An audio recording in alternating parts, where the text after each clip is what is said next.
Hey y'all, welcome to another edition of Adam Solves All Your Problems.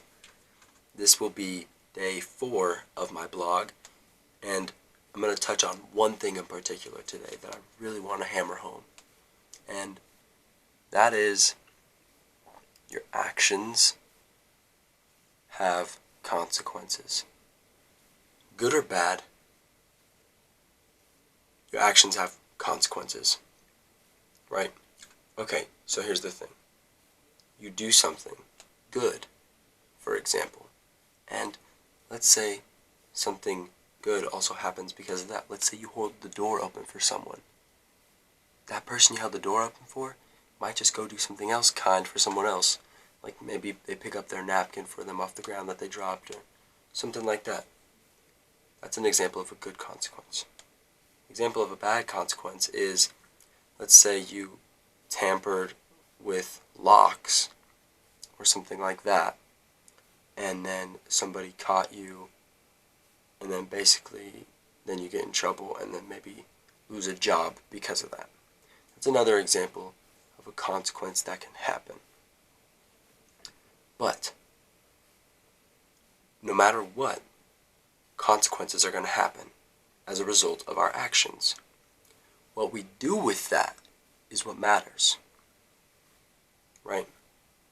Because here's the thing, you can totally not take ownership for any of your actions, and you can just let everything go by the wayside, and you can just live life in this apathetic state where you're not quite engaged, and you're just kind of floating.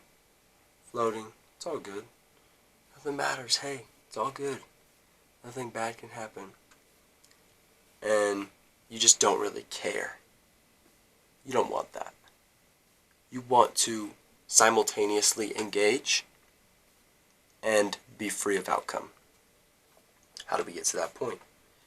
Okay, so key is you need to take responsibility for your actions, and you need to take responsibility of the consequences that are a result of your actions. That is called ownership. And I just owned that burp. Take ownership, and you will see that you are much happier because of it. You are much more vibrant. You are overall just going to be in a better mood because you know throughout your day that no matter what happens, you're grounded in the fact that you take responsibility for everything that you do, good and bad. And good and bad, we can get into that in another video. The labels we put on things, what we determine as good and bad, is all based on our own value system, which is different from one person to the next. What I consider good, y'all might not consider good. What I consider bad, y'all might consider good. Just some food for thought. You can always put your vibe out there, put your energy out there, and you can give and give and give. And you should always come from a place of giving value. But the thing is, not everyone is always going to receive that energy that you're giving out. Some people aren't going to be as receptive to it. Some people are going to be like this, and they're just going to take it, and they're going to love it. And they're going to give it back, and it's going to be amazing. But some people, they don't even want it, right? And they're vibing at a different energy level. Let's say I'm vibing at this energy level. Let's say someone else is vibing at this energy level. If I'm up here, and they're down here, we might not mesh as well. Because there's that gap, right? There's that gap.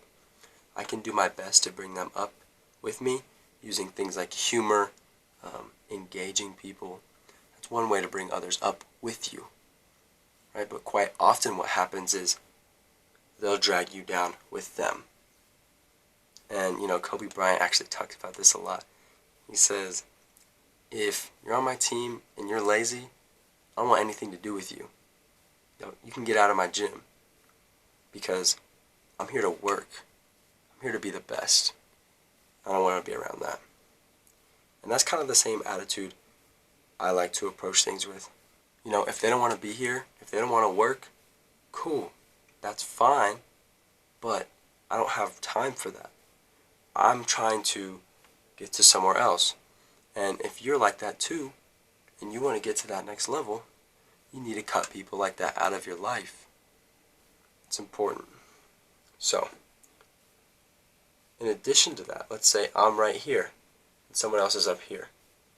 But let's say I'm motivated and I want to get there. If I'm motivated, I can get there. But you have to identify why your gap is there in your level of vibrational energy. If that makes sense. Once you identify why that gap is there, usually it is emotional trauma that we carry in our hearts and in our minds and in our bodies. In our bodies, we carry it. We carry it in our souls. Once we identify what that is, we can work through fixing it and healing through it. And guess what? Then you can come up here. And then pretty soon, going up, up, up, up, up. And your vibe, your energy just keeps getting better and better and better and better. And people just want to be around you more and more and more and more because you just bring that energy that people love. People love to be around you. When you've got that energy, they can feel it because it's that high vibrational energy. So, take what you've learned here, apply it to your life. Hopefully, you gain something out of this. Have a good night. Guapo out.